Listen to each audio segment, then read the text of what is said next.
কৃষ্ণস্ত ভগবান স্বয়ং। হরি বল। তো আমরা সেই ভগবান কৃষ্ণের কথা শুনতে এসেছি, তার গল্প শুনতে এসেছি। যার গল্প শুনলে কি হয়, ভাগবতে উল্লেখ করলেন শ্রবণ মাত্র। আচ্ছা আসতে মায়েরা। গোপিকা রমণীগণ বলছেন তব কথামৃত তপ্ত জীবন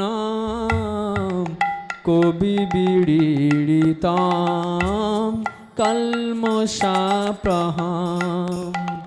তব কথামৃতাম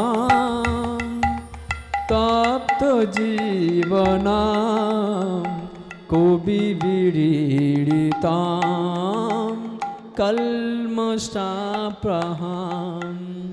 শ্রবণ মঙ্গলাম শ্রীমদাততম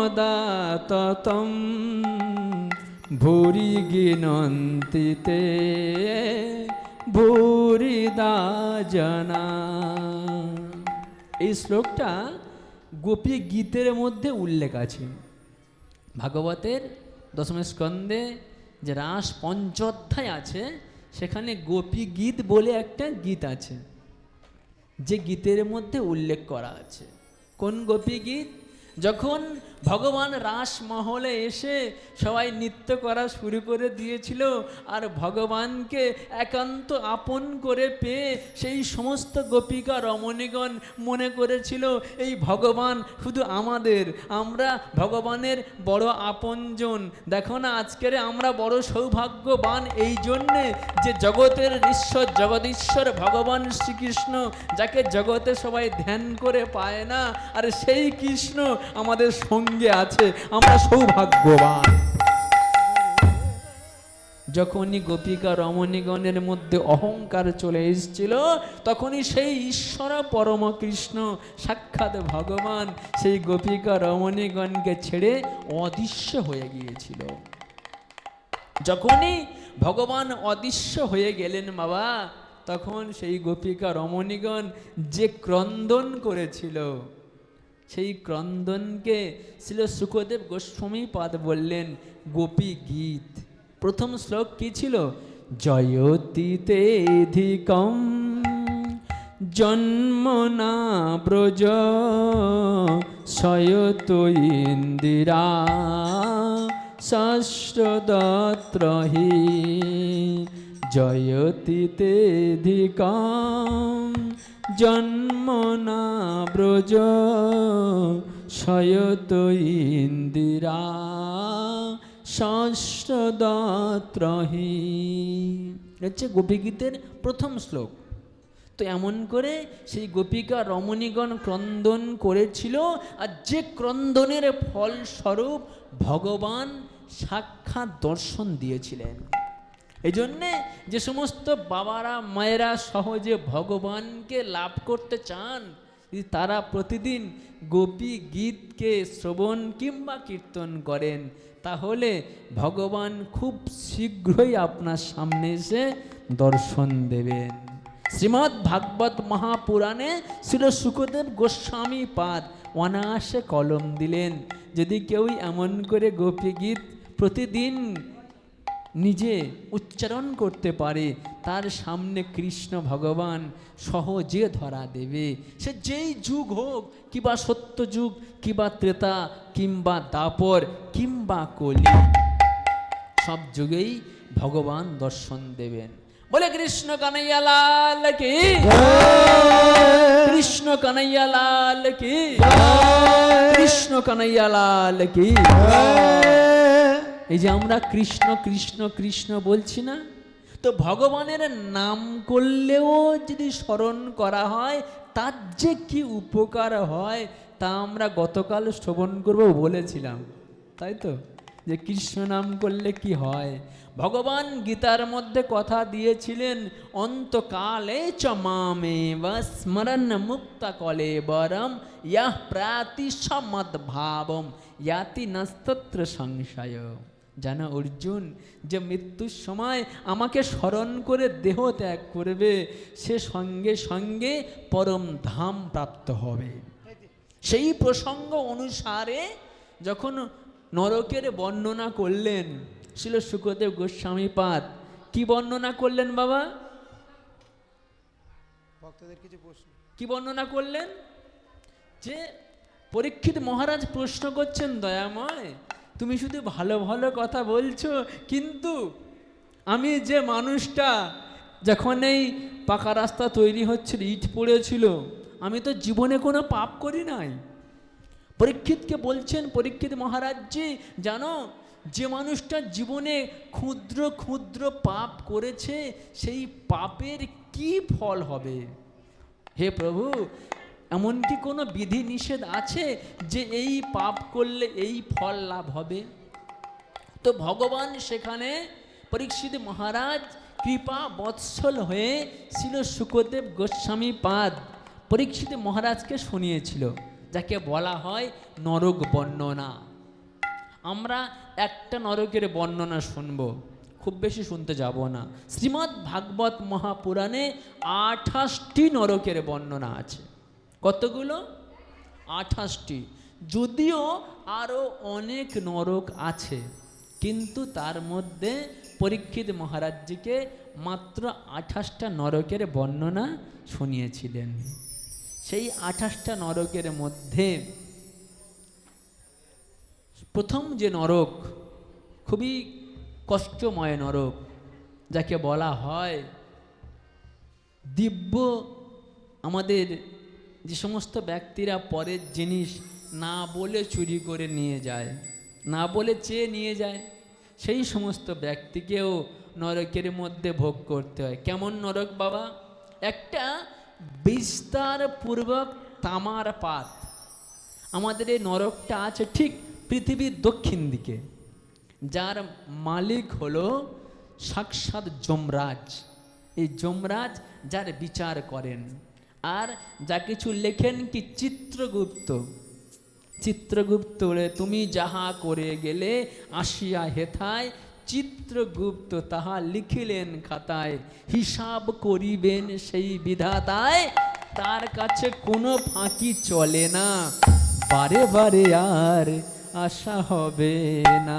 আরে ভেবেছ কি মানে হরিব হরিব এই জীবনে তুমি যাহা করে গেলে আসিয়া হেথায়, বারে বারে আর আশা হবে না।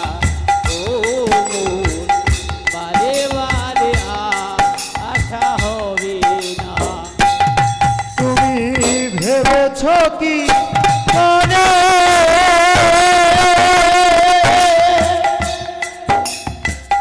এই ত্রিভুবনে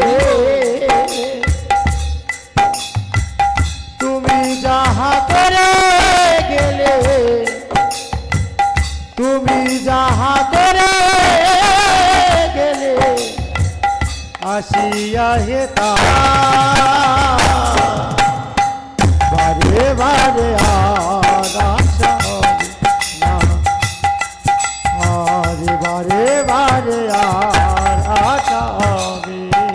আরে সাবধান হো মন, ও সাবধান, বেলা যে বয়ে যায় আসে অন্ধকার। আরে মানুষ দেবতা হয়, হয় অবতার।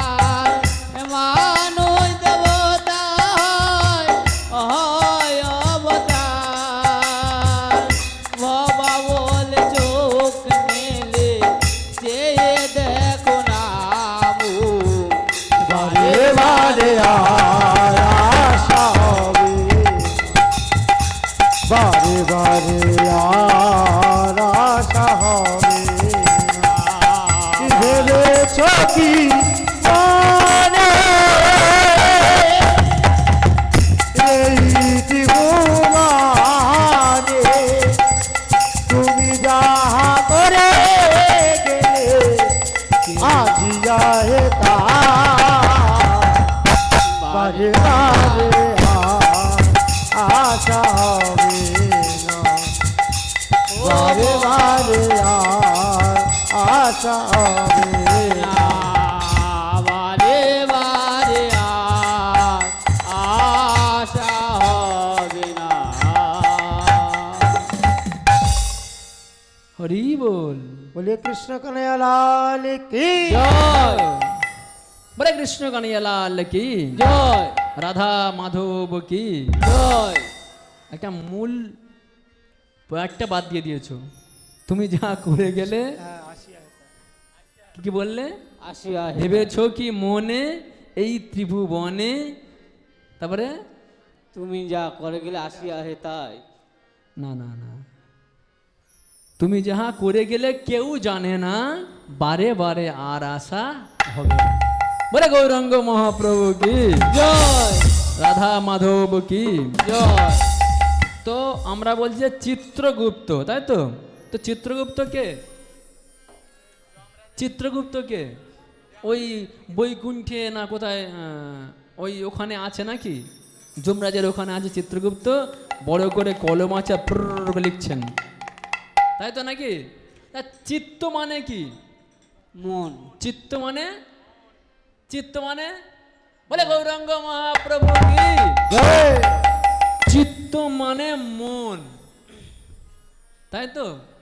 চিত্ত মানে মন।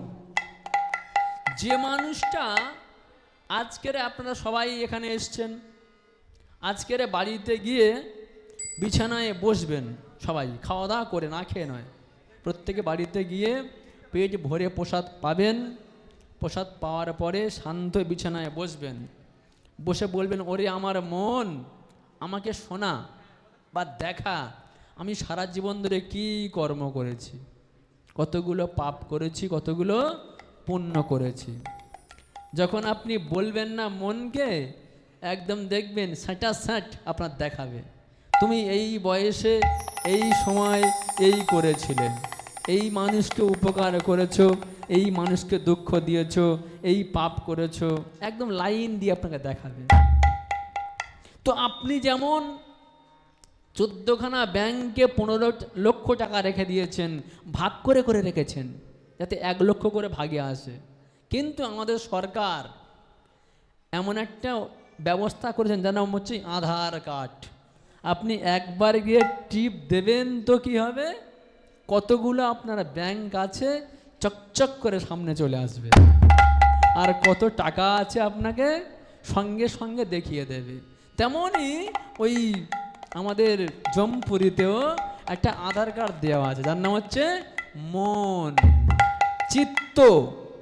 আপনি কি কি কর্ম করেছেন, যখনই চলে যাবেন যমরাজের সামনে পুরো স্ক্যান হয়ে যাবে যে আপনি সারা জীবন ধরে অনেক ভালো কর্ম করেছেন, আর সেই কর্মের ফলস্বরূপ আপনাকে কোন গতি লাভ হবে উনি ঠিকঠাক বিধান দিয়ে দেবেন। তো মানুষ বলছে, আমি কি কোনো পাপ করেছি নাকি? আমি কোনো পাপ করিনি। কি বা পাপ করেছি?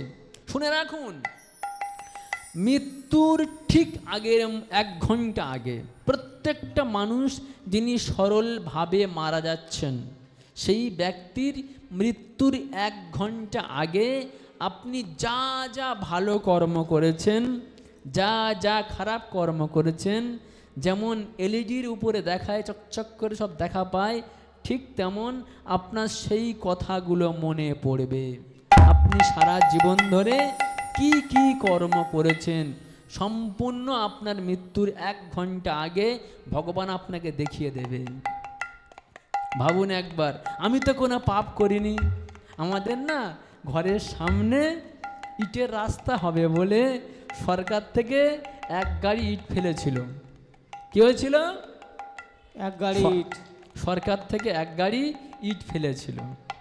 আমি তো ভালো মানুষ, বেশি নিইনি, ওই রাস্তার উপর থেকে ঘরে যাওয়ার জন্যে 30খানা ইট লাগবে, আমি 2টো করে পেতে দিয়েছিলাম। বেশি নিয়েছি না, মোট 30খানা, মানে 15খানা লাগবে, 15 2 30। আমি কিন্তু বেশি পাপ করিনি। যখন ঢালাই পড়বে বলে অনেক টনচিপ পড়ে গেল, আমার একটু বেশি দরকার হয়নি, বস্তার 3 টনচিপ লাগতো, তা আমি বস্তার 3 টনচিপ রাত্রিবেলা সবাই ঘুমাচ্ছিল, আর ওই দাদা ভাইয়ের ওখানে সিসিটিভি ক্যামেরা বন্ধ ছিল, কারেন্ট ছিল না তো, বন্ধ ছিল, তাহলে কেউ নাই ওখানে। সেই সময় আমি একটুখানি 3 বস্তা টঞ্চিপ বাড়ি নিয়ে গেছিলাম। কেউ দেখা পায় না, কিন্তু বালি পড়েছে, 2 বস্তা বালি নিয়ে গেছি। রড পড়েছিল, একটা রড নিয়ে গেছি, তা স্ল্যাব বানাবো বলে ঘাটে নামবো তো। ওই খালধারের যে গাছ রয়েছে, গাছের একটা নারকেলের পাতা পড়েছিল, ওখানে কেউ নাই, তো আমার তো দরকার লাগবে, পাতাটা আমি বাড়ি নিয়ে এসেছিলাম। বেশি পাপ করিনি। পাশে জল কর রয়েছে, যখন লোকগুলো আলার মধ্যে ঘুমিয়ে পড়েছিল, একটু মাছ ধরে নিয়ে এসেছি। এইরকমভাবে কিঞ্চিত কিঞ্চিত কিঞ্চিত কিঞ্চিত করে করে পাপ করেছে, বেশি করিনি, একটা বেশি পাপ করিনি আমি। তো সেই যে পাপগুলো আমি করেছিলাম, যখন মৃত্যুর সময় আগত হবে, তখন কি হবে? তখন সেই মৃত্যুর সময় আমার সামনে সেই পাপগুলো ভেসে উঠবে। আর ভেসে উঠলে কি হবে? আমি দেখতে পাবো আমি সারা জীবন ধরে কোন কোন কর্ম করেছি, আর সেই কর্মের ফলস্বরূপ আমি কি গতি লাভ করব। বোঝা গেল বাবা? বুঝতে পারলাম তো আমি কি গতি লাভ করব। এমন আমি একটা মাত্র নরক বলবো, যে নরকের নাম হলো কুম্ভীপাক নরক। কি নরক বললাম? হ্যাঁ, আগেরটা বলি। একটা আছে নরক যার নাম হচ্ছে অশীপত্র বন। অশীপত্র বন নরকটা কেমন? টাইম কি বেশি হলে আপনাদের আপত্তি আছে? 10টা 30 করলে কারোর আপত্তি হবে? আচ্ছা, অপরাধ নেবেন না, বলে নিচ্ছি। তো কি আছে, অশীপত্র বন যে নরকটা আছে, ওই নরকের কাজ হচ্ছে যে সমস্ত ব্যক্তিরা পরের জিনিস চুরি চুরি করে নিয়ে আসে, কত ভালো ভালো কর্ম করে, সেই সমস্ত ব্যক্তিকে ওই নরকের মধ্যে ফেলে দেয়া হয়। ওখানে কি আছে, যেমন ছোট ছোট তাল গাছ হয় না, তাল গাছ, তালের গাছ হলে পরে যেমন পাতাগুলো চারদিকে ছড়িয়ে পড়ে, তো ওই রকম অশীপত্র বন নরকে এমন সুন্দর করে পাতাগুলো ছড়িয়ে আছে। যে সমস্ত ব্যক্তি ওই স্থানে যাওয়ার যোগ্য, যখন তাকে সেখানে ফেলা হয়, মাটিগুলো রৌদ্রের তাপে পুড়ে তামার মতো গরম হয়ে আছে। যদি সেখানে ফেলা হয়, মানুষ কি করবে? লাফালাফি শুরু করবে আর ছুটতে শুরু করবে। তবে একটা প্রোটেকশন ভগবান দিয়েছে। প্রোটেকশনটা কি? মৃত্যুর পরে যখন নরক প্রাপ্তি হবে, সে মতো অবস্থায় একটা শরীর লাভ হয়। এই শরীরটা আপনার সঙ্গে যাবে না, সেই শরীরটার নাম যাতনা শরীর। কি শরীর বললাম?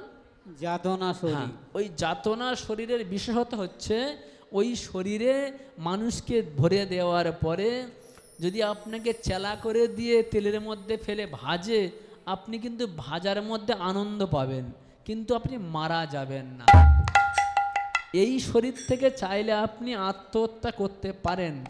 যাতনা শরীরে কিন্তু সেই অফার ভগবান দেয়নি, ওটা কষ্ট পাওয়ার জন্যে। এই জন্যে ওই যাতনা শরীরে ভগবান যখন দিয়েছেন, তো সেই শরীরে বিশেষত হচ্ছে যখনই মানুষকে, যেমন বেলুন আছে না, বেলুনের মধ্যে যখন বাতাস ভরে দেওয়া হয়, তো সেই বাতাসটা যখনই ভিতরে আছে, আপনি এপার থেকে চাপবেন ওদিকে যাবে, ওপারে চাপলে এপার দিকে আসবে, আসবে না? তো বাতাস কিন্তু বাইরে আসতে পারবে না। তো তেমনই যাতনা শরীরে দেওয়ার পরে এই কষ্টগুলো আমাদেরকে ভোগ করতে হয়। যখন সেই তামার পাতের মধ্যে ফেলে দেওয়া হয়, মানুষ ছুটতে শুরু করে, আর ছুটতে গিয়ে গাছের সঙ্গে মানুষের গায়ে লাগে। যখনই গাছগুলো গায়ে লাগে, এই মাংসগুলো সব ছিঁড়ে ছিঁড়ে যায়। আর সেই পাতার একটা বিশেষত হচ্ছে কি, যখনই গায়ে লাগবে এমন চুলকানি শুরু হবে, জ্বালা করবে, মানুষ তো আরও ছুটতে শুরু করবে, আর শেষে কী হবে? এমন কষ্ট পাবে সে আর ধারণার বাইরে। বলে কত কষ্ট পাবে? তো তার পরবর্তী যে কুম্ভীপাক নরক রয়েছে, সেখানে বলছেন যে যে সমস্ত ব্যক্তিরা আছে না অনেকে পশু পাখি মেরে মেরে খায়, তাই তো? পাখির মধ্যে কিন্তু পোলট্রিও পড়ে, তাই তো নাকি?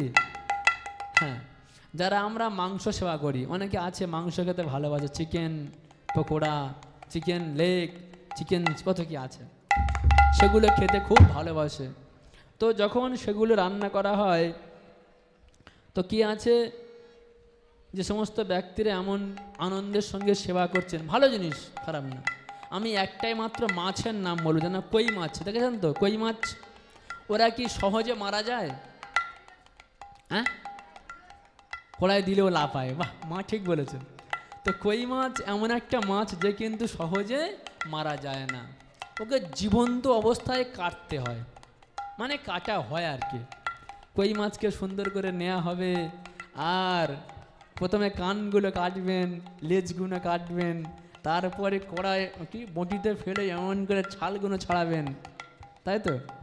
ছাল ছাড়ানো হয়ে গেল, বলে একটু লবণ দিলে গায়ের থেকে জল চলে যাবে। কি করবেন? হলুদ ঝাল মিশিয়ে লবণ গায়ে ভালো করে নেপে দিলেন, রস ঝরে গেল, ভালো।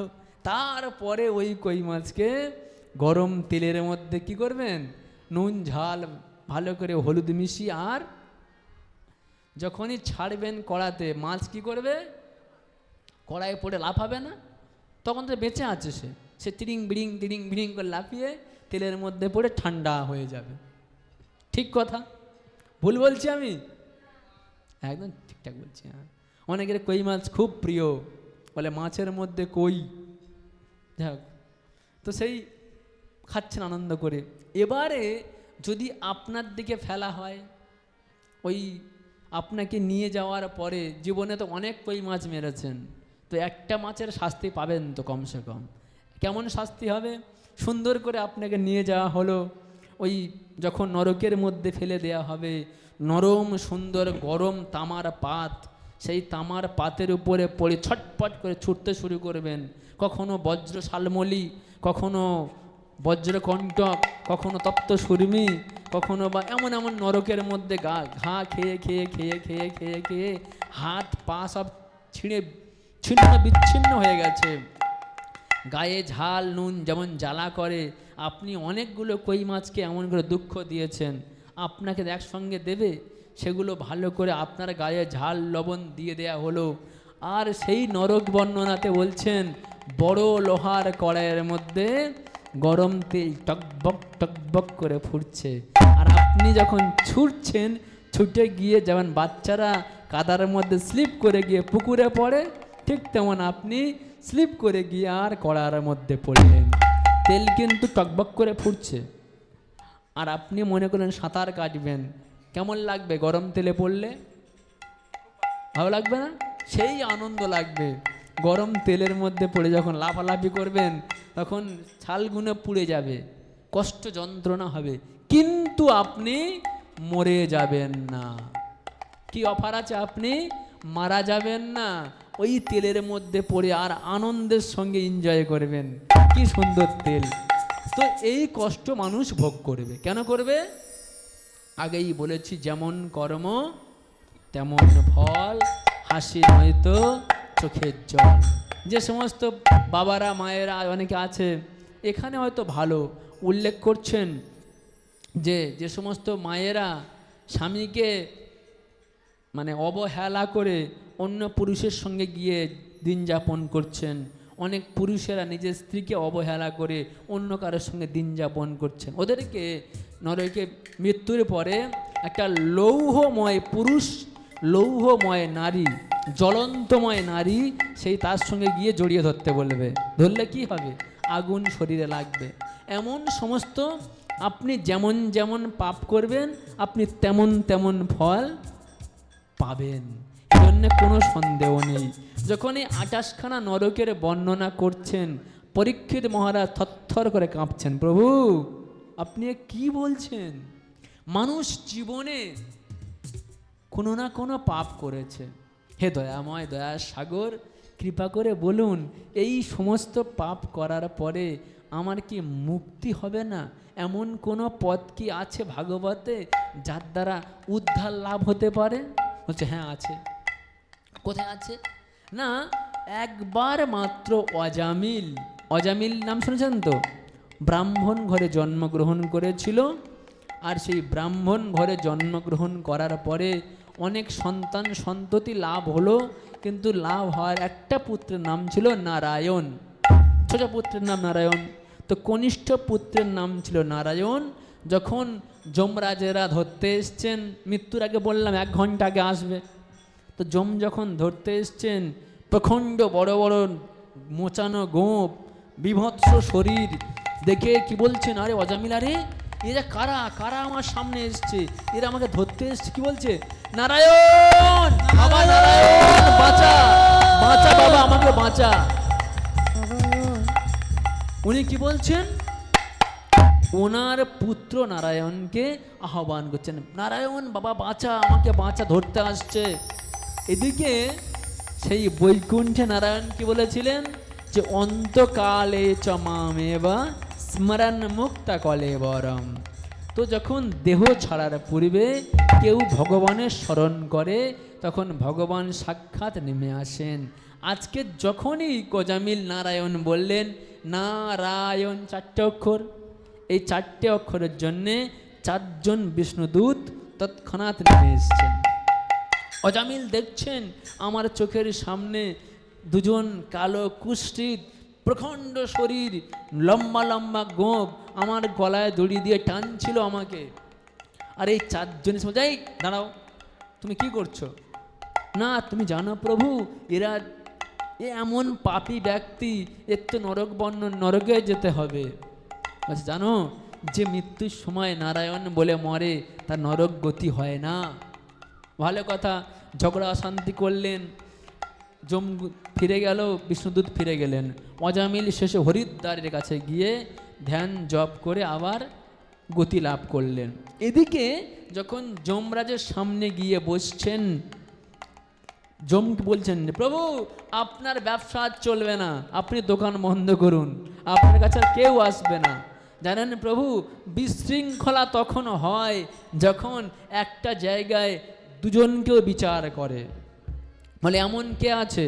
বলে কৃষ্ণ কানাইয়া লাল কি জয়, রাধা মাধব কি জয়। প্রেম সে একবার, রাধে রাধে, জোর সে একবার, রাধে রাধে, সবাই মিলে একবার, রাধে রাধে। আচ্ছা, কারোর কি ঘুম পাচ্ছে? না, কারোর কি মনে হচ্ছে আমাদের ভরে গেছে, আর দরকার নেই? যদি মনে হয় যে অনেক পাঠ শুনেছি, এবারে বাবা বিশ্রাম দিলেই জগন্নাথের কাঁঠাল দেয়া হয়েছে, কাঁঠালগুলো খাবো আর বাড়ি যাব, ঝপ করে বন্ধ করে দাও। যদি কারোর মনে হয় তো বলেন, আমি এখনই বন্ধ করে দেবো। কারোর মনে হচ্ছে না মন তো? না। চলো, জয় জগন্নাথ দেব কি জয়, প্রেমানন্দে জয় মেতে হরি বলো। হরি বল। সবাই মিলে বাহু তুলে, ঘুম ছেড়ে যাবে, ঘুম ছেড়ে যাবে, হাতে তালি দিয়ে, যাদের যাদের হাত আছে তুলুন, সবাই মিলে তুলুন। প্রেমানন্দে মেতে হরি বলো, হরি নামের বন্যা যে এলো। আনন্দে হরি বলো, হরি নামের বন্যা এলো। প্রেমানন্দে মেতে হরি বলো, হরি নামের বন্যা যে এলো। প্রেমানন্দে নাচে হরি বলো, হরি নামের বন্যা জেলা। এমন বন্যা দেখি নাই কেবল শুগলাতে তলায়, বন্যা দেখি নাই মানুষ শুকনাতে তলায়। এবার ডুবল নদের পুরুষ নারী জাতের প্রেম সে একসঙ্গে, ডুবল নদে পুরুষ নারী জাতের বিচার নাই। এবার ডুবল নদের পুরুষ নারী জাতের বিচার নয়। আমার ডুবল নদের পুরুষ নারী জাতের বিচার নাই। ঠাকুর হরিদাস, হরি বল। ঠাকুর হরিদাস,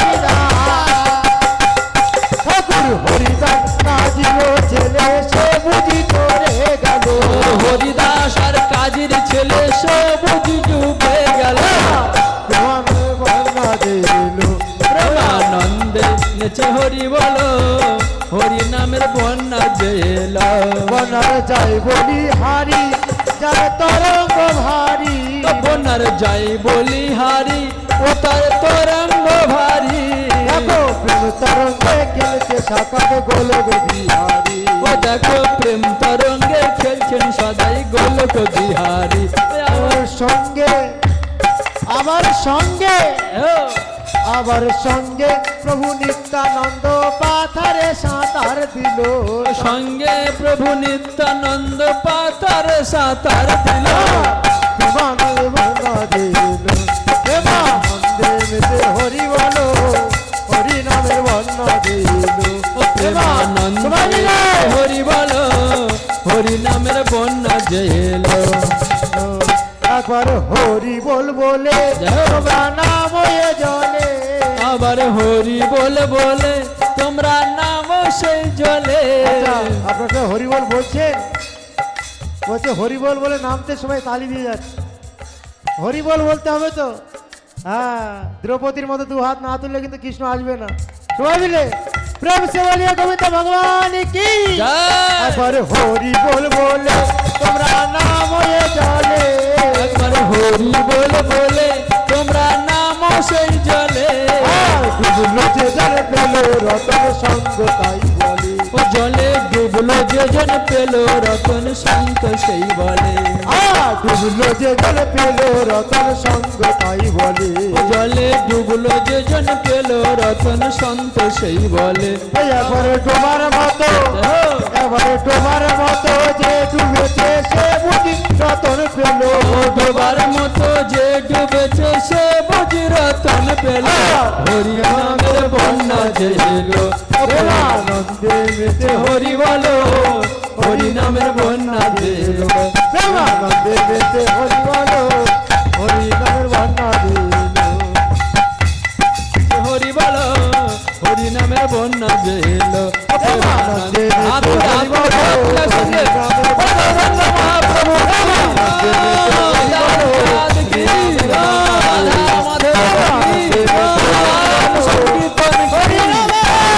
সংকীর্তন কি ভান্ডা দিল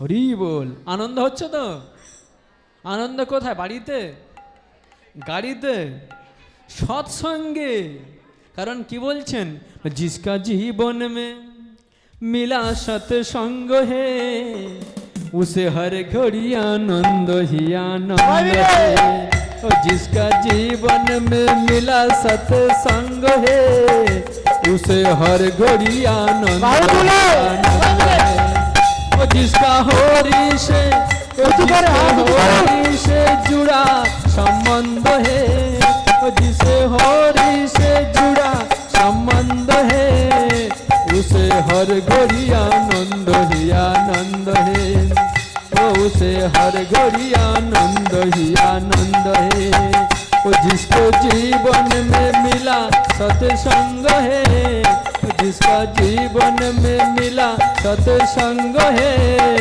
उसे हर घड़ी आनंद ही आनंद है उसे हर घड़ी आनंद ही आनंद है उसे हर घड़ी आनंद ही आनंद है बोलिए श्री रामचंद्र भगवान की बोले गौरंग महाप्रभु की जय चाँद की কারণ এ হচ্ছে আনন্দের ধাম যেখানে আসলে পরে আনন্দ পাওয়া যায় সংসারের লোকের সঙ্গে গল্প করলে পরে আপনাকে সংসারের গল্প শোনাবে আর সাধুর সঙ্গে গল্প করলে পরে ভগবানের কথা শোনাবে হরি বল লোকের সঙ্গে গল্প করলে পরে আপনি সংসারের বিপাকে পড়ে যন্ত্রণা পাবেন সাধুর সঙ্গে গল্প করলে পরে সংসারের পাক থেকে মুক্ত হয়ে গোবিন্দ পাবেন এটাই পার্থক্য সেই জন্যে বলে বেনু সৎসঙ্গ বিবেক না হই আর বিনু সাধ সঙ্গ বিবেক না হয়ে রাম কৃপা বিনু সুলভ না সয়ে। আর রাম কি পাবেন সুফল না সয়ে। বিনু সৎসঙ্গ বিবেক না হয়ে। আর বিনু সৎসঙ্গ বিবেক না হয়ে। রাম কৃপা বিনু সুলভ না সয়ে। আর রাম কি পাবেন সফল না হয়ে। বিনু সৎসঙ্গ বিবেক না হয়ে। রাম কৃপা বিনু সুলভ না সয়ে। আর বিনু সৎসঙ্গ বিবেক না হয়ে। রাম কি পাবেন সফল না হয়ে। তো কি বললেন? বিনু সৎসঙ্গ বিবেক না হই। আমরা যে পিতামাতাকে প্রণাম করছি না আমাদের করা কর্তব্য, আমি যে ভগবানকে প্রণাম করছি না আমার করা কর্তব্য, কে বলে দেবে? একমাত্র এই সৎসঙ্গে আসলে পরে, ভাগবত কথা শুনতে আসলে পরে তবেই তো সাধুরা বলবে। ভগবান রামচন্দ্র কি করে প্রণাম করতেন, ভগবান কৃষ্ণ কি করে প্রণাম করতেন, আপনাকে কোনো দোকানদার বলে দেবে না। কে বলবে? একমাত্র সৎসঙ্গের দোকানে আসলে পরে তবেই পাবেন। কিন্তু আনন্দ একটাই, ভুসিমাল দোকানে গিয়ে আগে নোট পরে ভোট, কিন্তু সৎসঙ্গের দোকানে আসলে পরে আপনাকে 1 টাকাও খরচা করতে হবে না। ঘরের শাওয়ার লাগিয়ে কল ঘোরালে পরে মাথায় জল পড়বে, ওই জলটাকে কিন্তু কারেন্ট দিয়ে তুলতে হয় ওপরে। খরচা করেন বলে মাথায় জল পড়ে স্নান করতে পারেন, কিন্তু যখন বৃষ্টি হবে একটু শুধু গিয়ে দাঁড়িয়ে গেলেই আপনি স্নান করা হয়ে যাবে। ঠিক তেমন যে কর্ম আপনারা করছেন, ভালো করছেন না মন্দ করছেন, সেগুলো একমাত্র ভাগবত শুনতে আসলে জানতে পারবেন। যে আমার মুখে কালি আছে কে বলে দেবে? আয়না বলে দেবে। ঠিক তেমন সৎসঙ্গে আসলে পরে আপনার কোথায় কালি লেগে আছে তা সাধুরা বলে দেবে। আর যখনই আপনি কালি জানতে পারবেন তখন সেই কালিটা মুখ থেকে মুছলেই পরে সুন্দর বদন দেখতে পাবেন। তা হলো বৈকুণ্ঠ। জীবনে সমস্ত পাপকে ধীরে ধীরে ধীরে ধীরে যখন আপনি মুছে ফেলবেন তখন কি হবে? যেমন অজামিল মৃত্যু সারা জীবন ধরে পাপ করে গেল, আর মৃত্যুর সময় একবার নারায়ণ বলে তার বৈকুণ্ঠ লাভ হয়েছিল। তাই শোনো, স্বয়ং যমরাজজি বলছেন তার জমেদেরকে যে জানো, যখন জমগুলো গিয়ে বলছে যমরাজ আপনাকে আর বিচার করতে হবে না, বিচার করার জন্যে অন্য ব্যক্তিত্ব এসছেন, আপনাকে আর কেউ ডাকবে না। বলে কেন?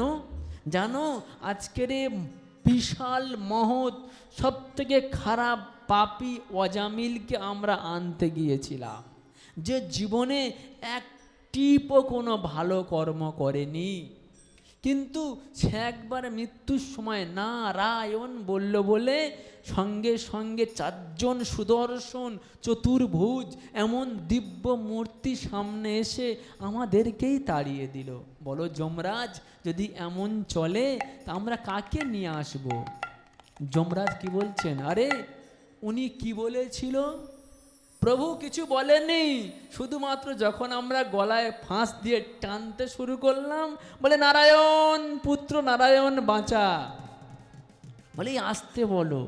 কেন প্রভু তুমি জানো না এই পাপী লোকে যদি কেউ একবার প্রভু শ্রী নারায়ণের নাম নেয়, এই পাপীরা নারায়ণ নাম শোনা মাত্র সমস্ত পাপ থেকে উদ্ধার হয়ে যাবে।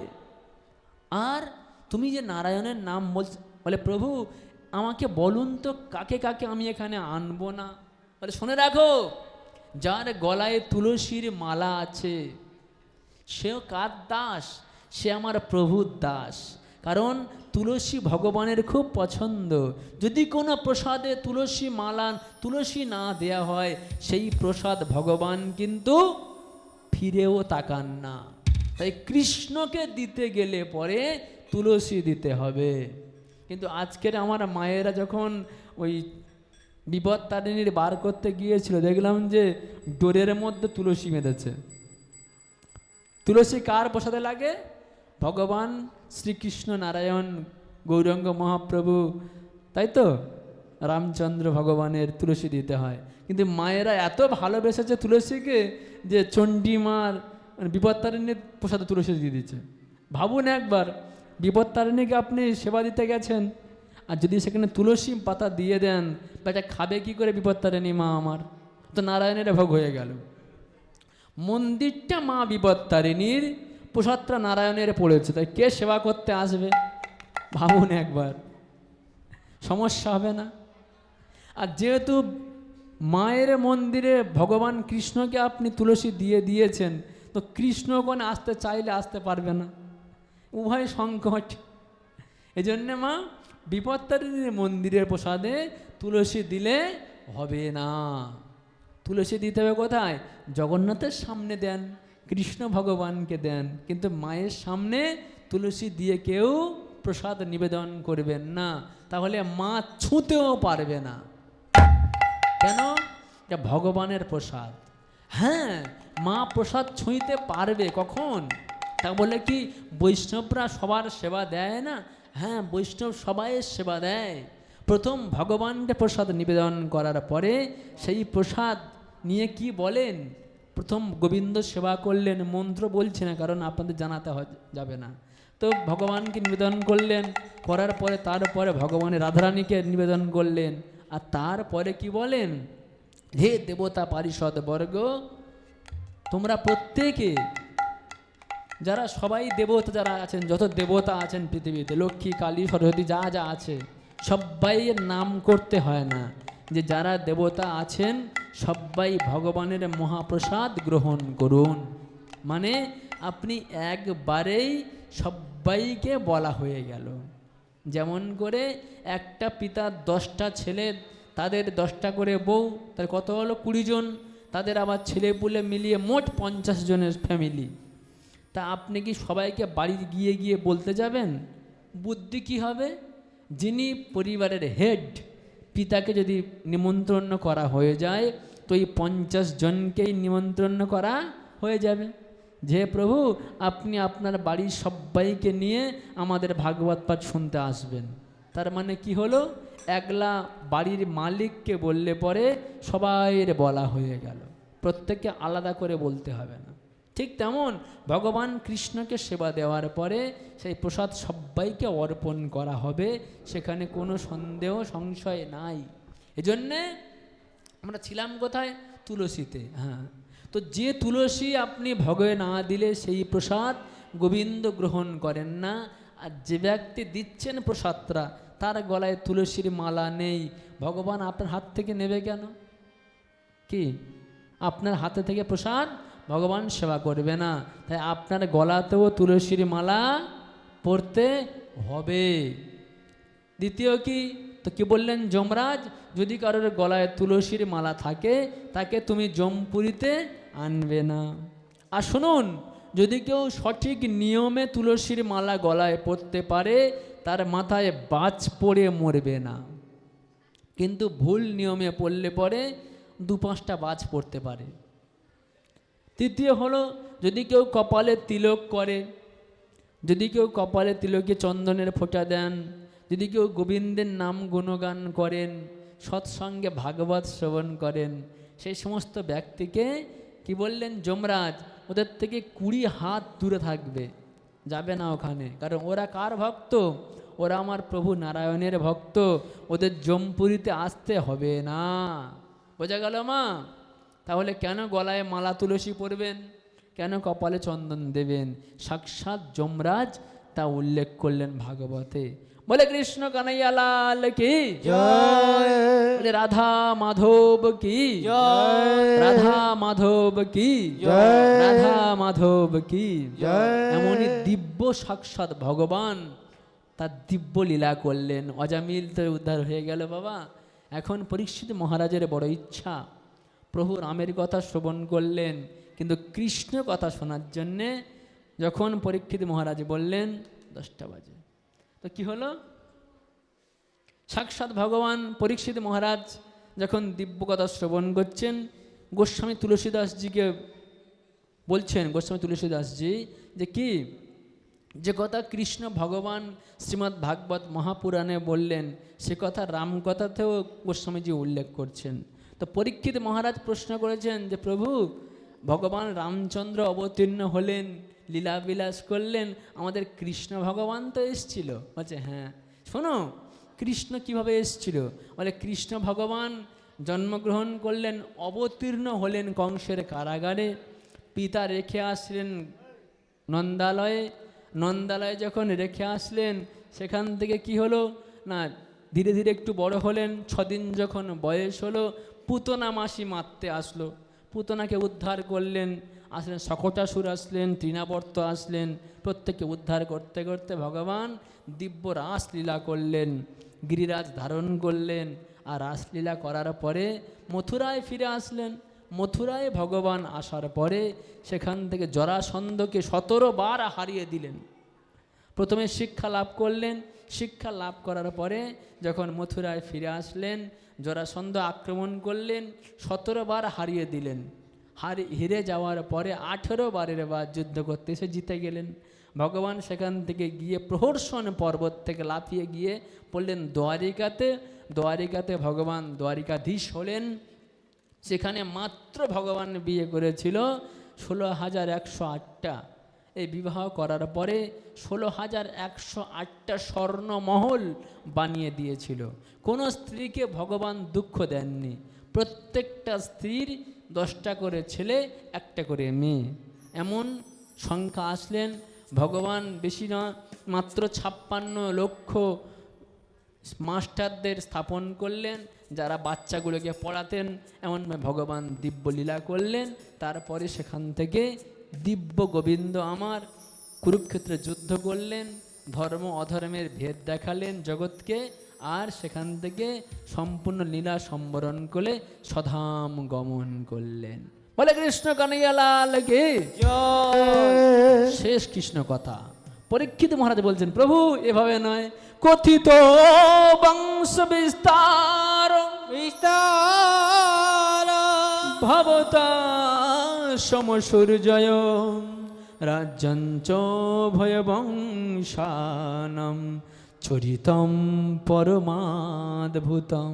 শোনো প্রভু, ওভাবে নয়, ইয়াদশ্চ ধর্মশীলশ্চ নিতরাম মুনি সত্তমম তত্রাম সেনাপতির্নস্য বিষ্ণুর বীর্যানি শংসনঃ। শোনো প্রভু, এভাবে নয়, কৃষ্ণ কথা সংক্ষেপে নয় প্রভু। যে কৃষ্ণ আমার কুলের ঠাকুর ছিল, যে কৃষ্ণের চরণকে আশ্রয় করে আমার পিতামহরা এই কৌরব সৈন্য সাগরকে পেরিয়ে গিয়েছিল, সেই কথা আমি বিস্তার পূর্বক শ্রবণ করতে চাই। কথিত বংশ বিস্তার। সূর্য বংশে ভগবান শ্রী রামচন্দ্র এসেছিল, চন্দ্র বংশে ভগবান শ্রীকৃষ্ণ এসেছিল। প্রভু, আমার জিজ্ঞাসা হলো ভগবান কেন আসেন? গীতা শ্লোকে আমরা জানি যে ইয়দা ইয়দা ধর্মস্য শ্লোকটা রয়েছে, কিন্তু চরিতামৃতেও শ্লোক আছে, আর সেই কথায় আবার রামচরিত মানসে আছে। কি আছে? জব জব হই ধর্ম কি হানি বাড়াই অসুর অধময় অভিমানী। রাম সিয়া রাম সিয়া রাম জয় জয় রাম। রাম সিয়া রাম সিয়া রাম জয় জয় রাম। ও জব জব হই ধর্ম কি হানি বাড়াই অসুর অধময় অভিমানী। রাম সিয়া রাম জয় জয় রাম।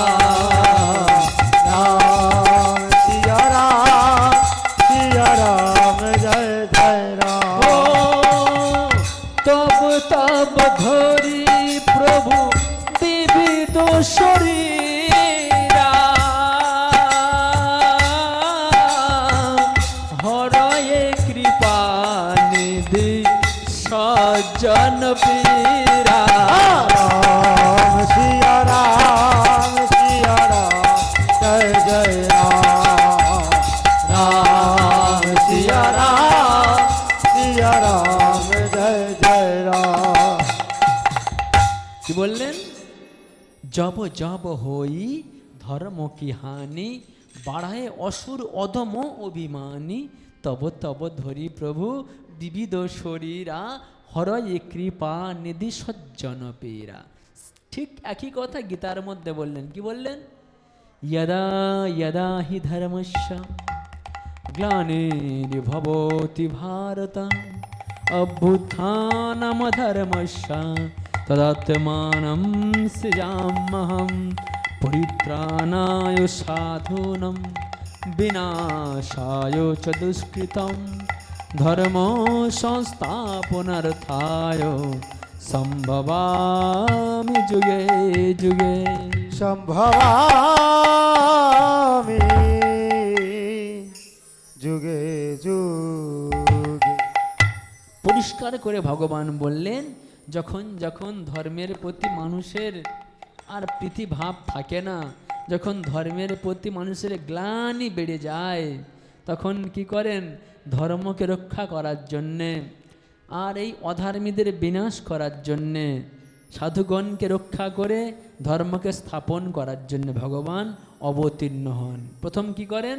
সাধুকে রক্ষা করার জন্যে, ধর্মকে স্থাপন করার জন্যে আর দুষ্কৃতকারীকে বিনাশ করার জন্য ভগবান যুগে যুগে অবতীর্ণ হন। আমরা কয়দিন আগে দেখেছিলাম এই শান্তিতে যে হরিনাম শ্রবণ করছি, জয় শ্রীরাম বলছি, কদিন আগে বলতে পারলেই হতো, তাই না? হ্যাঁ, আমি মালদায় পাঠ করতে গিয়েছিলাম সপ্তাহ ভাগবত। সেখানে ভোটের আগে গিয়েছিলাম আর ভোটের পরে গিয়েছি।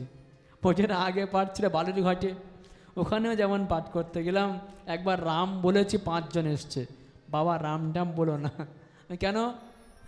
রাম তো ভগবান, তো হিন্দু এলাকার সমস্যা নেই, রাম টাম বলা হয়েছে। ভোটের পরে আমাকে ফোন করছে, বাবা খুব ভালো হয়েছে রাম বলে, কারণ রাম জিতে গেছে। যেমন দেখবেন ভগবান রামের নাম করলে এত ভয় পায় কেন অসুররা? কারণ ভগবান শ্রী রামের মধ্যে সেই দিব্য পাওয়ার আছে যে নাম করে হনুমানজি। আমরা জয় শ্রীরাম কেন বলি জানেন? একবার জয় শ্রীরাম বলে আমাদের বজরাঙ্গবলী হনুমান কি করেছিল? ভারত থেকে একবার জয় শ্রীরাম বলে লাভ দিয়েছিল, একবার শ্রীলঙ্কাতে গিয়ে পড়েছিল। এত রাম নামের প্রভাব, যুদ্ধ করতে গেলে জয় শ্রীরাম বলে দেখবেন কত শরীরে এনার্জি আসবে। এই জন্যে রাম নামে এত এনার্জি আছে যে নাম করলে পরে ভক্তগণের মধ্যে দিব্য একটা আগুন জ্বলে ওঠে।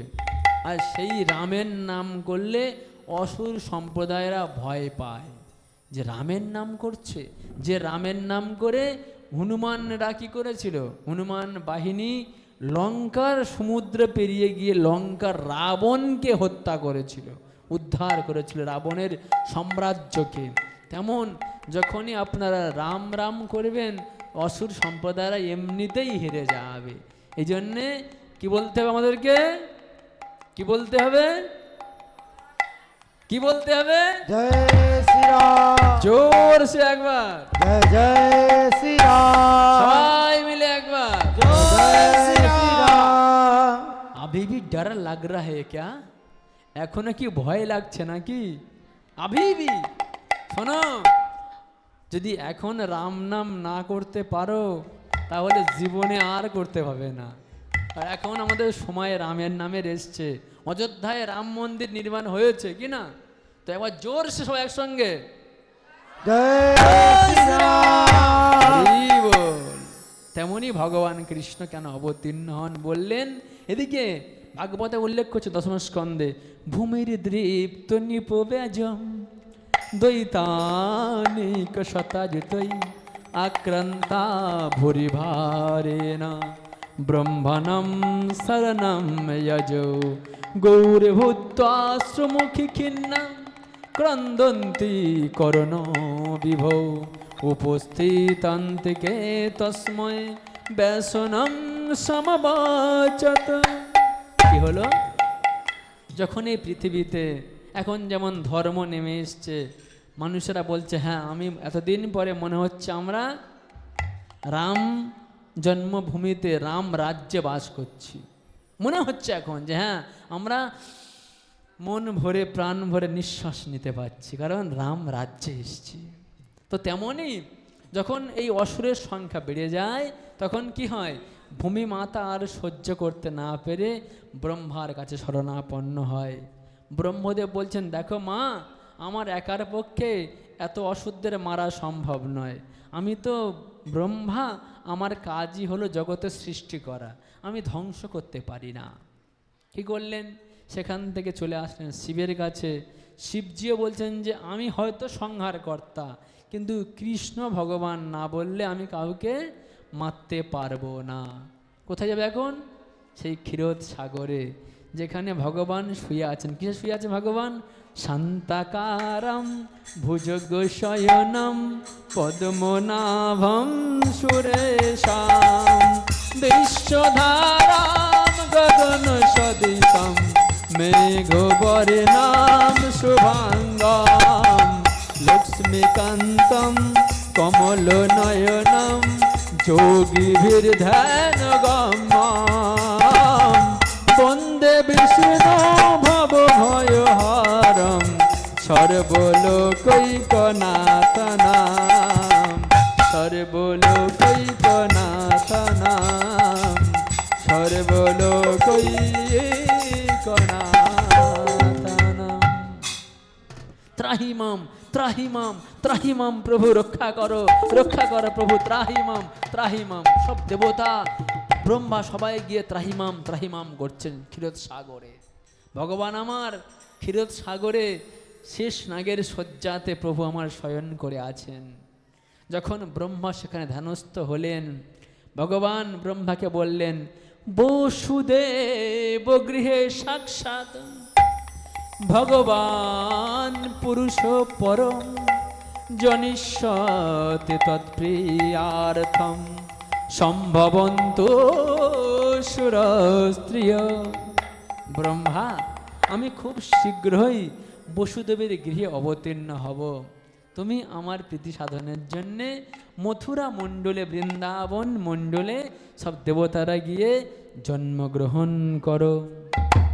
ব্যাস, যখন ভগবান আদেশ দিলেন সব দেবতারা সেই মথুরা মণ্ডলে গিয়ে জন্মগ্রহণ করলেন। এদিকে ভগবান বসুদেবের গৃহে অবতীর্ণ হবেন, আর তখনও দেবকীর সঙ্গে বসুদেবের বিবাহ হয়নি। বিবাহকে সম্পন্ন করলেন। কিভাবে করলেন সম্পন্ন? না, বিয়ে হলে কি আনতে হয় প্রভু? বিয়ে হলে কি তত্ত্ব আনতে হয় না? হলুদ তত্ত্ব দিয়ে দিতে হয় তো।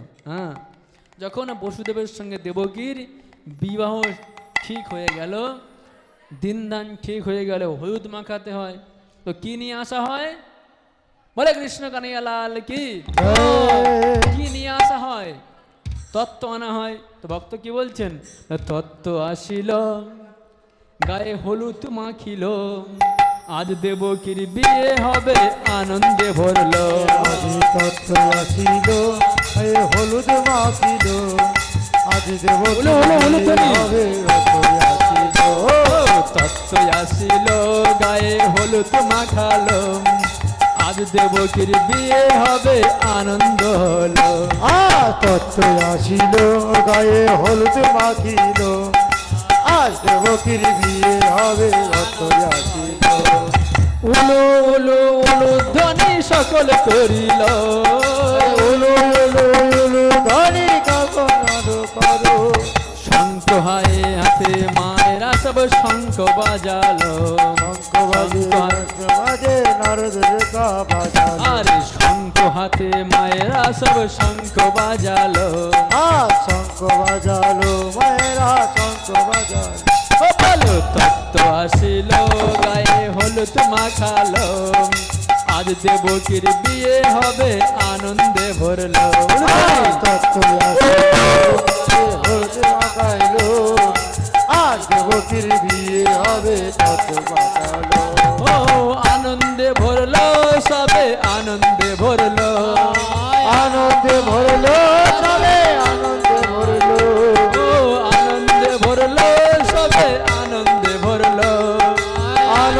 ভরলো সব আজ দেবকীর বিয়ে হবে আনন্দে ভরলো। বলি আজ দেবকীর বিয়ে হবে তত্ত্ব আসিল বলো তত্ত্ব আসিল তাই হলো। আজ দেবকীর বিয়ে হবে আনন্দ তত্ত্ব আসিল তারে হলুদ মাখিল তত্ত্ব আসিল তাই হলুদ মাখালো। আজ দেবকীর বিয়ে হবে আনন্দ তত্ত্ব আসিল তাই হলুদ মাখালো আজ দেবকীর বিয়ে হবে তত্ত্ব আসিল। তো কি হলো, এমন দিব্য আনন্দ সহকারে দেবকীর সঙ্গে বসুদেবের বিবাহ সম্পন্ন হলো। যখন বিবাহ সম্পন্ন হলো বাবা, তো দিতে যেতে হবে না, এখন তো দেখায় সুমো আদি কত কি আছে, তখন তো ছিল ঘোড়ার গাড়ি। তো দাস দাসী হিরে সোনা মণি মুক্ত সব ভরিয়ে দেয়া হলো। কেন বলে আনন্দ সহকারে দেবকীকে নিয়ে যাচ্ছেন। এমন সময় যখন সব রথে দাস দাসী ভরে গেলেন, কিন্তু সামনে বসে আছে দেবকী আর বসুদেব, সেই রথে কোনো ড্রাইভার নেই। আরে রথ চালাবে কে? তো কংস বলছেন যে আমি চালাবো, আমার বোন দেবকীর বিয়ে হচ্ছে, আমি চালাবো। কংস মন ভরে দান ধ্যান পুণ্য কর্ম করলেন, সবাইকে দান করছেন। লোকে কি বলছে, আরে কংস মহারাজ জয় হোক, জয় হোক, কংসের জয় হোক, জয় হোক, কংসের জয় হোক, জয় হোক। কেন বলছে? জনগণ জানে কি দেশটা উচ্ছন্নে যাক, আমরা তো ধনরত্ন পাচ্ছি কি না, তাই তো দেশ যেখানে যায় যাক, আমরা লক্ষ্মীর ভাণ্ডার অন্নপূর্ণা ভাণ্ডার কত কি ভাণ্ডার পাচ্ছি, তো যাহাই হোক না, আপনা কাম বান্তা ভাঁড় মে যায় জনতা, কি দরকার আছে আমার, আমরা পাচ্ছি 1000 টাকা করে দেবো। তো এমন চিন্তা করেছিলেন, কংস দান ধ্যান করলেন, সবাই জয় জয় জয় জয় করলেন। এবারে যখন সামনে বসছেন, কংস বলছে এবারে আমাকে রাজা হতে আর কেউ মানা করবে না। দান ধ্যান করলাম, আবার কি লোক তো দান পেয়েই খুশি, 5 টাকার চাল পেলেই খুশি, আর কি চাই, দর্শকের কি চাই, তো কোনো প্রয়োজন নয়, আনন্দ হচ্ছে তো, চাল পেয়েছি আমরা। এমন তো সময়ে যখন রথ নিয়ে সামনে চলতে শুরু করলেন, দেবতারা বলছেন যদি কংস এত ভালো হয়ে যায় তাহলে তো দেবকীকেও মারবে না, আর এই বাচ্চাগুলোকে না মারলে কংসের তো নিধন হবে না। কি করলেন, এমন সময় যখন রথ চলতে শুরু করলো, হঠাৎ মাত্র অন্ধকার নেমে আসলো। কি বলছে, পথিপ গ্রহীণাম কংস মা ভাষ্য অশরীর বাগ অস্বস্তামষ্টম গর্ভ হন্তায়াম বহসে বুধা, হন্তায়াম বহসে বুধা।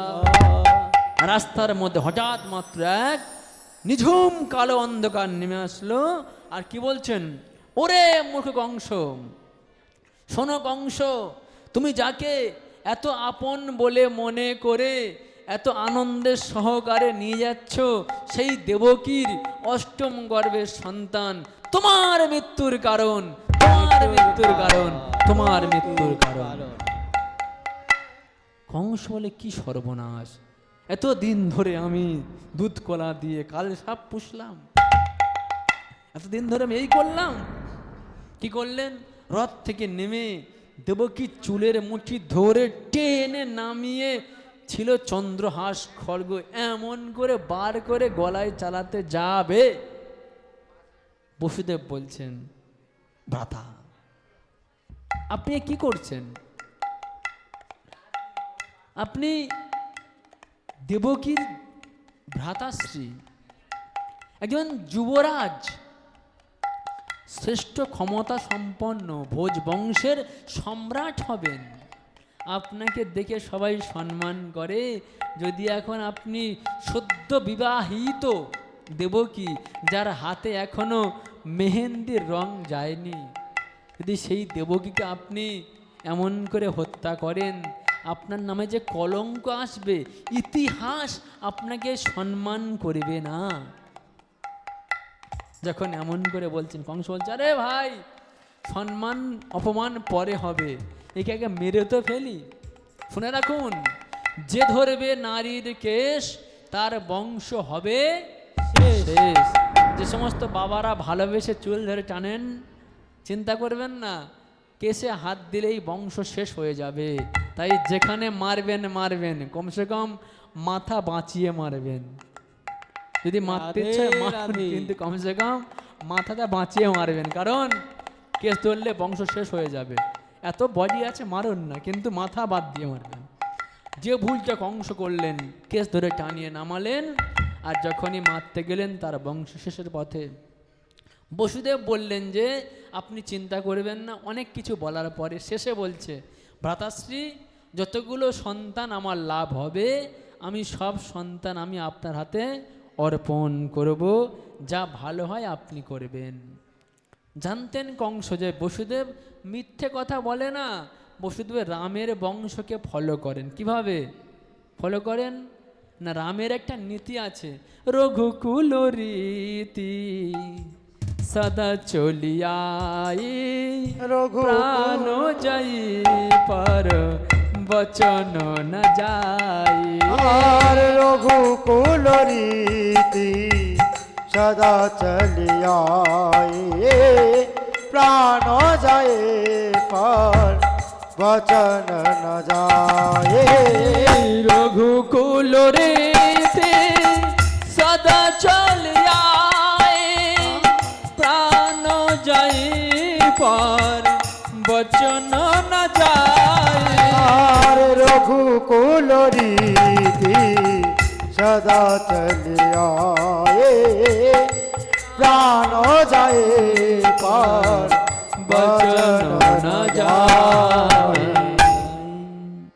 নীতি হলো কি, ভগবান শ্রী রামচন্দ্রের নীতি হলো, যদি একবার বচন দিয়ে দেয় মুখে থেকে তো প্রাণ চলে যায় যাবে, কিন্তু মুখের বচনকে মিথ্যা হতে দেবেন না। এমতো কথা ভগবানের মানতেন কে, বসুদেব। যখন বসুদেব মানতেন বাবা, তখন কি হলো, ভগবানের দিব্য কথা। আচ্ছা, এখন লাগবে তো, হয়ে এসছে না? তো সেই ভগবানের কথা মানতেন, রামের কথা মানতেন বসুদেব। কংস বিশ্বাস করে চলে গেলেন, ছেড়ে দিলেন। যখন প্রথম সন্তান কীর্তিমান জন্মগ্রহণ করলেন, বসুদেব কীর্তিমানকে দিতে আসলেন, কিন্তু কীর্তিমানকে ছেড়ে দিলেন কংস মহারাজ। যখন কীর্তিমানকে ছেড়ে দিলেন, ভগবান চিন্তা করছেন এবার যাব পৃথিবীতে, কিন্তু দেখছেন যে না রে, যদি প্রথম সন্তান না মারা যায় দ্বিতীয়ত আসবে না। তো সেই মতো অবস্থায় ভগবান যখন শয়ন করছেন, দেবর্ষি বলছে, প্রভু চিন্তা আমি দেখছি, আপনি চিন্তা করবেন না। দেবর্ষি পর নারদ কি বলছেন, নারায়ণ নারায়ণ শ্রীমন নারায়ণ নারায়ণ নারায়ণ নারায়ণ ভজ নারায়ণ, শ্রীমন নারায়ণ নারায়ণ নারায়ণ। বলো নারায়ণ নারায়ণ শ্রীমন নারায়ণ নারায়ণ নারায়ণ নারায়ণ নারায়ণ শ্রীমন নারায়ণ নারায়ণ নারায়ণ শ্রীমন নারায়ণ নারায়ণ নারায়ণ শ্রীমন নারায়ণ নারায়ণ নারায়ণ। ভজমন নারায়ণ নারায়ণ নারায়ণ নারায়ণ নারায়ণ নারায়ণ। বলো নারায়ণ নারায়ণ শ্রীমন নারায়ণ নারায়ণ নারায়ণ নারায়ণ নারায়ণ শ্রীমন নারায়ণ নারায়ণ নারায়ণ। শ্রীকৃষ্ণ গোবিন্দ হরে মুরারি, হে নাথ নারায়ণ বাসুদেবা। শ্রীকৃষ্ণ গোবিন্দ হরে মুরারি, হে নাথ নারায়ণ বাসুদেবা। শ্রীকৃষ্ণ গোবিন্দ হরে মুরারি, হে নাথ নারায়ণ বাসুদেবা। শ্রী কৃষ্ণ গোবিন্দ হরে মুরারি হে নাথ নারায়ণ বাসুদেব एकमात्र माता प्रभु हमारे एक मातो स्वामी ओ सखा हमारे एकमात्र स्वामी सखा हमारे एक मातो स्वामी ओ सखा हमारे हे नाथ नारायण वासुदेव श्री कृष्ण गोविंद हरे मुरारी हे नाथ नारायण वासुदेव नारायण नारायण श्रीम नारायण नारायण नारायण जय नारायण नारायण श्रीमन नारायण नारायण नारायण बोलो नारायण श्रीम नारायण नारायण नारायण श्रीमन नारायण नारायण श्रीमन नारायण नारायण नारायण बोलो नारायण नारायण श्रीम नारायण नारायण नारायण श्रीमन नारायण नारायण श्रीमन नारायण नारायण नारायण श्रीमन नारायण नारायण नारायण श्रीमन नारायण नारायण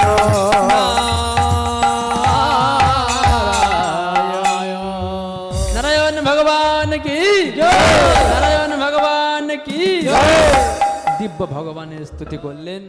ভগবান নারায়ণের নাম যখন দেবর্ষিপদ আসলেন, দেবর্ষি এমন একজন ব্যক্তিত্ব যাকে দেবতারাও ভালোবাসে, অসুররাও ভালোবাসে, রাক্ষসও ভালোবাসে, ভগবানও ভালোবাসে, ওনাকে সবাই ভালোবাসে। কেন বলুন তো? একটাই কারণে, উনি কথাগুলো খুব সুন্দর করে বলেন, যার যেমন চায় তাকে তেমন দেন। সেই কারণে যে ব্যক্তি পৃথিবীতে কথা সুন্দর করে বলতে পারবে, এ জগৎ তাকে পছন্দ করে ভালোবাসবে। দেবর্ষি এমন কর্ম করতেন। এমনই বাবা বলছে, দেখো কংস, তুমি এ কি ভুল করছো? বলে, কেন প্রভু, তুমি জানো? আচ্ছা বলো তো কংস, একটা ফুলে কতগুলো পাপড়ি হয়? ধরুন এই যে ফুলটা আছে, হ্যাঁ, কতগুলো পাপড়ি? 5টা পাপড়ি আছে। আচ্ছা বলো তো কংস, এই 5টার মধ্যে কোনটা 1 আর কোনটা 5? বলে, প্রভু যদি হাতে আমি ধরি, হাতের 5টা আঙুল আছে, যদি আমি মনে করি যে এখানে 1, এখানে 2, 3, 4, 5, ভুল হবে? ভুল হবে না। যদি আমি মনে করি 1, 2, 3, 4, 5, ঠিক। 5, 4, 3, 2, 1, ঠিক। আচ্ছা হ্যাঁ প্রভু, আমি আসি তাহলে। হ্যাঁ, চলে গেলেন দেবর্ষিপাদ। কংস বুঝতে পারলেন, তাই তো আমি হয়তো মনে করছি যে অষ্টম গর্ভের সন্তান 8 নম্বরে আসবে। দেবতার যদি মনে করে যে না, ওই 8 নম্বরটা আগে দিয়ে দেব বা মাঝখানে দিয়ে দেব, বা তাহলে কি হবে? অতএব আমার নাম কংস, আমি সবগুলোকেই করব ধ্বংস। এমন করে প্রথম সন্তান জন্মগ্রহণ করলেন, উদ্ধার করে দিলেন। দ্বিতীয়, তৃতীয়, এমন করে 7টা সন্তান, যখন 6টা সব উদ্ধার হয়ে গেল, 7 নম্বরে আসলেন কে? বলরাম আসলেন।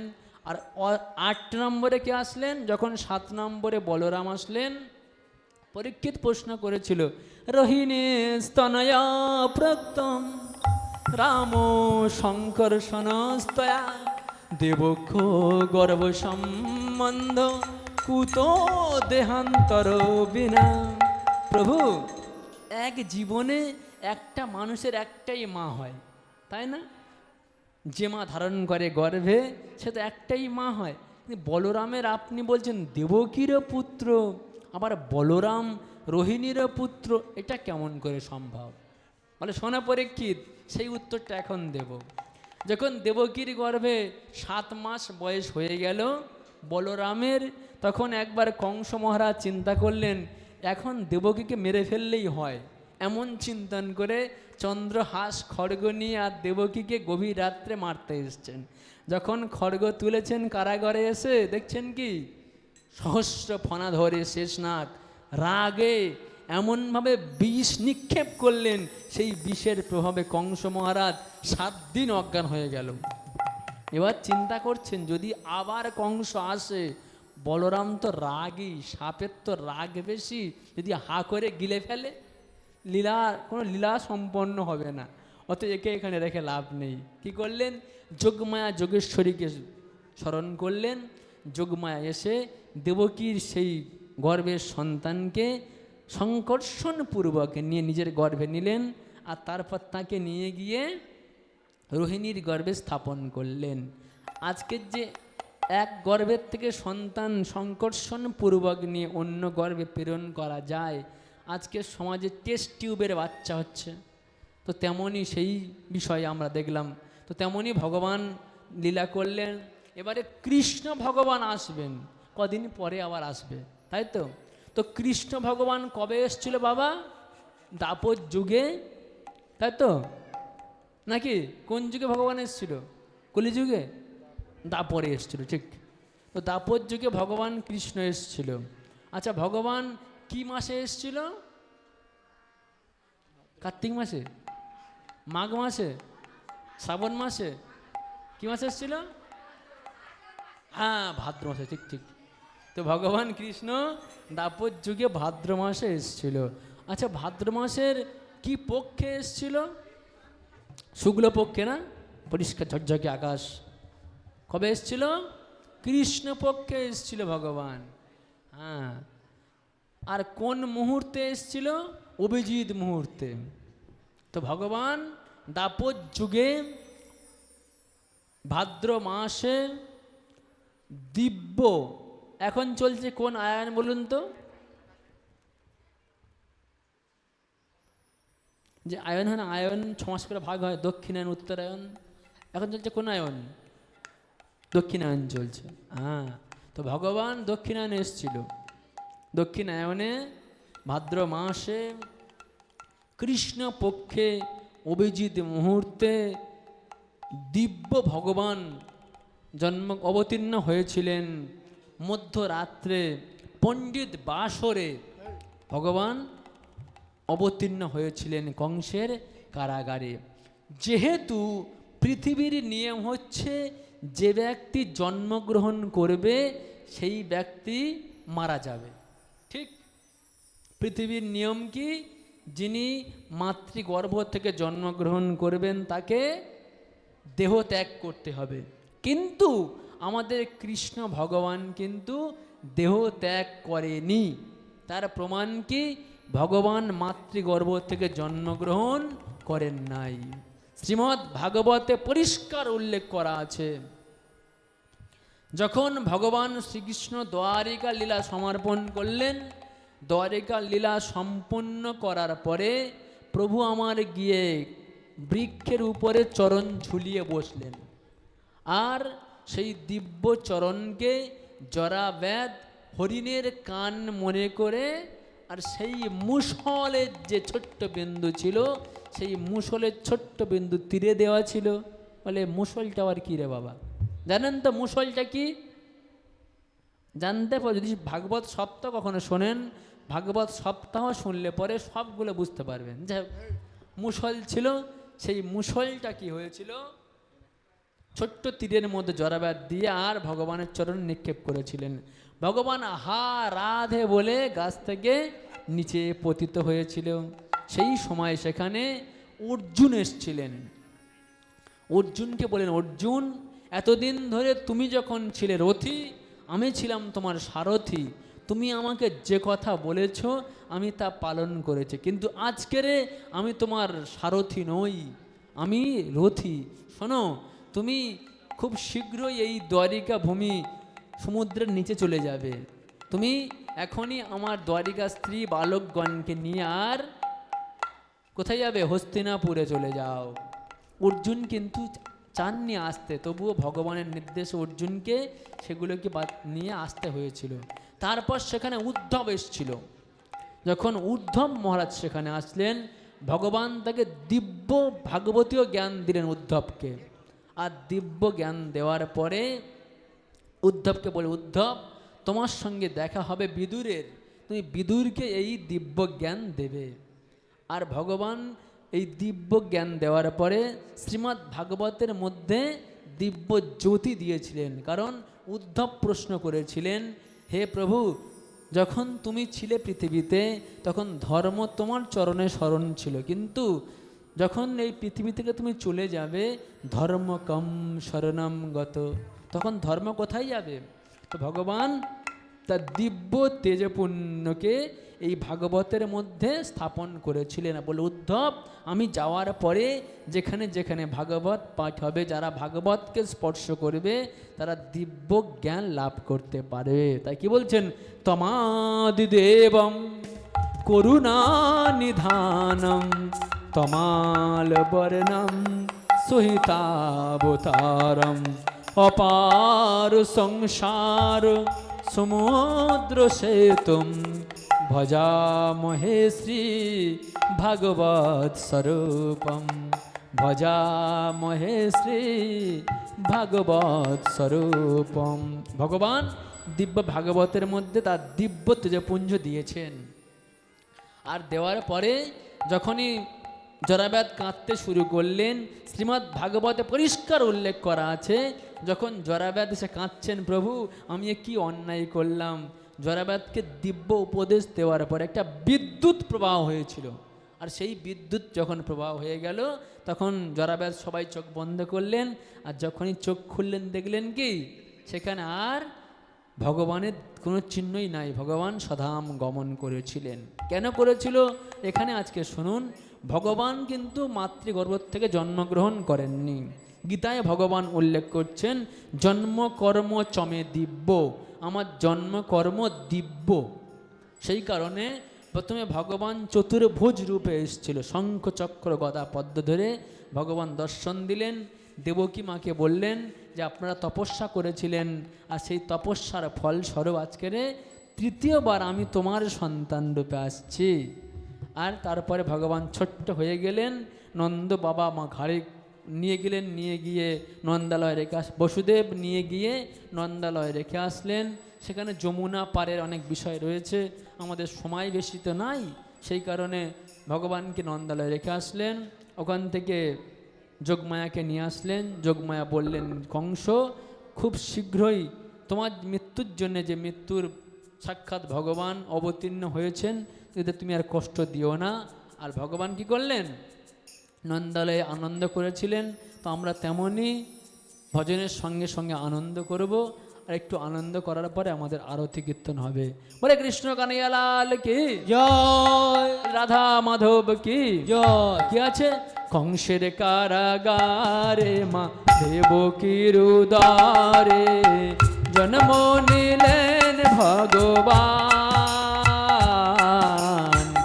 হরে কৃষ্ণ হরে রাম, বলো হরে কৃষ্ণ হরে রাম। কংসের কারাগারে মা দৈবকীর উদরে জন্ম নিলেন ভগবান, জন্ম নিলেন ভগবান। ও জন্ম নিলেন ভগবান। আজ কংসের কারাগারে মা দৈবকীর উদারে জন্ম নিলেন ভগবান। হরে কৃষ্ণ হরে রাম, বলো হরে কৃষ্ণ হরে রাম। পুরোধনী কংসের বসুদেব লই আর বসুদেব লয়ে যায় মাথার উপরে, বসুদেব লইয়ে যায় মাথার উপরে। আর যমুনা পার হয়ে মা যশোদার ঘরে, আর যমুনা পার হয়ে মা যশোদার ঘরে। আর দিনে দিনে বড় হয়, দিনে দিনে বড় হয় নব ঘন শ্যাম।